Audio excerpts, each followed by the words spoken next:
The NBA trade deadline is now over, but the time for the Sixers to work on their roster is not, as Daryl Morey seems to be leaning onto a unique strategy to rebuild the bottom of the roster, one that he has previously employed during his days in Houston, with Chuma Okeke being the first target brought to this roster. I want to break down what this tactic is for the Sixers team. What Okeke brings to this team is he has inked a 10-day contract. We did officially get this announced from the Philadelphia 76ers, tweeting this out, becoming official this morning at the time of recording this. So he is a member of this team. Welcome to the squad here. And to talk a little bit more about the tactic I believe that Daryl Morey is employing, I do think we're going to see kind of a rotating cycle at the bottom of this roster.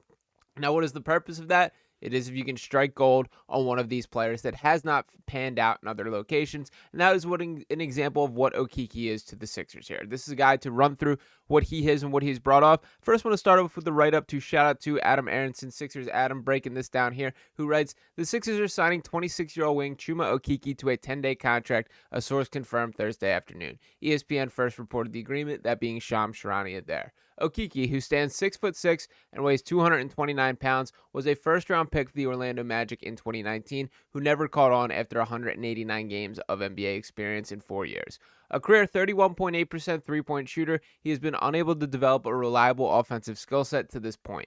In the 16 games for the New York Knicks G League affiliate in Westchester this season, Okeke has played 36.8 minutes per game, averaging 17.3 points, 7.8 rebounds, 4.9 assists, 1.6 steals, and 1.4 blocks. He's dramatically improved his three-point volume, attempting 9.3 long-range tries per game, and has made a respectable 35.6% of those attempts. The Sixers are done making trades for the season as the deadline has officially passed. Now, one of the notes that I think is important here, with all that has been lost in translation with the duck in the tax, swapping money around, getting off contracts that the Sixers did, that was really the clear focus of their deadline overall, is one of the things that they did open themselves up for is not only to be able to attack the buyout market, but take a couple chances on these guys. And when you think back to Daryl Morey's history, that is really something that he's leaned into during his time in Houston, that he almost always kept a blank roster spot at the bottom of that and just rotated, whether it was 10-day guys or taking a chance on guys in the G League who have not received their NBA opportunity just yet. And there is a significant amount of that talent pool that is not tapped into enough. For a clear example right here in Philadelphia, look at Gershon Yabusele. That is a guy who spent 2 years in the NBA with the Boston Celtics, could not find his footing, obviously has played overseas for several years since that point, but now he is back, now he's playing for the Sixers and being a high-impact player on this team. There is a lot of talented basketball players where their level of opportunity did not work in the first location, and that is what the Sixers are trying to find. Bring in a guy who, with a change of scenery, could play to his full potential. Now, to talk a little bit more about who Okeke is as a player, do want to circle back to his scouting report coming out of college. Spent 2 years at Auburn, and unfortunately for him, which I really think this was kind of the start of an unfortunate transition here, he did tear his ACL on the final collegiate game of his career during his time at Auburn there. So did not set himself up for success in that regard. Did cost him a little bit in the draft as he dropped to the 16th pick. Was talked about as a pretty much surefire lottery pick on the closer side to the top of the draft than where he ended up there. And then he missed his entire rookie season. So kind of a unique path there. And to write up kind of the scouting report coming out of college, out of his 2 seasons at Auburn, the pros were he was a good shooter, especially from deep, that meaning beyond the three-point arc. A good low post scorer, did a lot more of that than I think will ever happen at the NBA level. He's an adequate scorer off the dribble. He excels at scoring on off-ball motion plays, and that is something the Sixers are certainly trying to lean into. Would not shock me if this is something that, he can make his clear impact hits and carve out a little bit of a lane here. That is a skill set the Sixers continually are seeking and don't really have on the roster currently. Maxey can do it, McCain can do it, but obviously McCain is out and Maxey has a million things on his plate currently. To continue on with the scouting report, a good rebounder, a good defender that can get stops and blocks, and those numbers are intriguing at the G League level. We'll dig a little bit deeper into that later. Good athlete and has a long wingspan.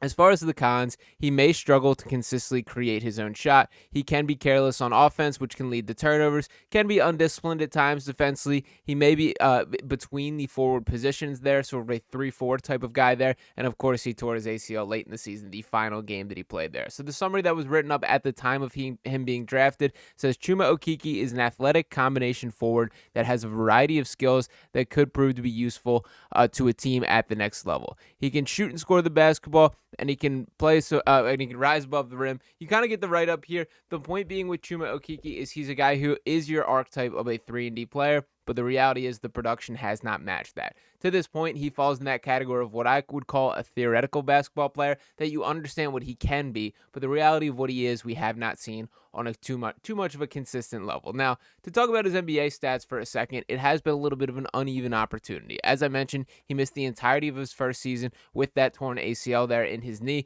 Did come back, played in 45 games the NBA level his true rookie year at the age of 22 there, primarily playing the power forward as a rookie. Averaged 7.8 points per game, 4.0 rebounds, 2.2 assists, and 1.1 steal. Pretty solid in 25.2 minutes per game. And I will say, he's had kind of spent those 4 years with the Magic and had a cup of coffee with the Knicks organization for this season. Both fan bases seem to be pretty positive about the future of Okeke. And when regards to his situation down in Orlando, there is a lot of young talent that he's battling with. And I do think this is a cleaner opportunity here in Philadelphia. If you're Chuma Okeke, you're not going to get an opportunity over Paolo Banchero and Franz Wagner, but you will when you're comparing to Ricky Council IV and Justin Edwards at times here. Now, granted, he's still got to earn this, and I don't want this to be a Justin Edwards slander video. As I mentioned in the previous one that dropped last night, signing him up to a full standard contract should be priority one, and that's something that they absolutely should focus on. But to bring it back to Okeke, that's another guy who has a spot on the roster. Now, he does have to improve his shooting. He shot just 28% from three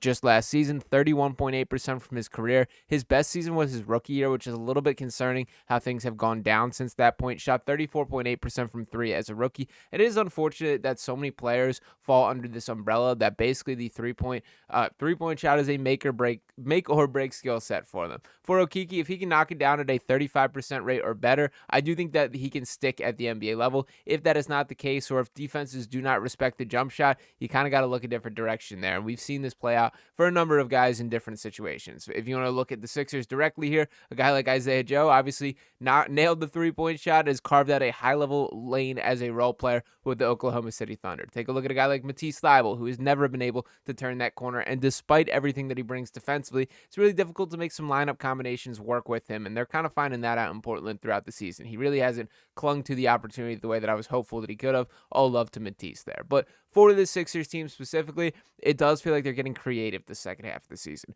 As far as their actual outlook and chances to perform on the court, it's pretty much entirely dictated by the health status of this team. If you can get a reliable sample size of Joel Embiid playing basketball at a regular rate, he is expected to suit up tonight against the Pistons. We're also going to see the debut of Quentin Grimes, which will be exciting to see exactly what he can bring to this team, how he fits in the overall plan. But the reality is it is health-based based on what their ceiling is there. But the bottom of the roster, that's where Daryl Morey can get creative. With basically the high hopes for the season out the window at this point, if you can find another high-level contributor to bring back next season and build off moving forward, that would be a huge slam dunk win. So while this has not been the season that we all hoped it for, that is going to be something that I think we should be paying attention to for the foreseeable future. And for Nick Nurse specifically, this has been one of the traits that he's been praised for, that you throw him a guy, he'll find a way to make him work, that he's more willing to try out guys than your general NBA head coach. Now, that is the reputation of him. I will say, seeing it firsthand in some of his decision-making, not exactly what I've seen in practice here,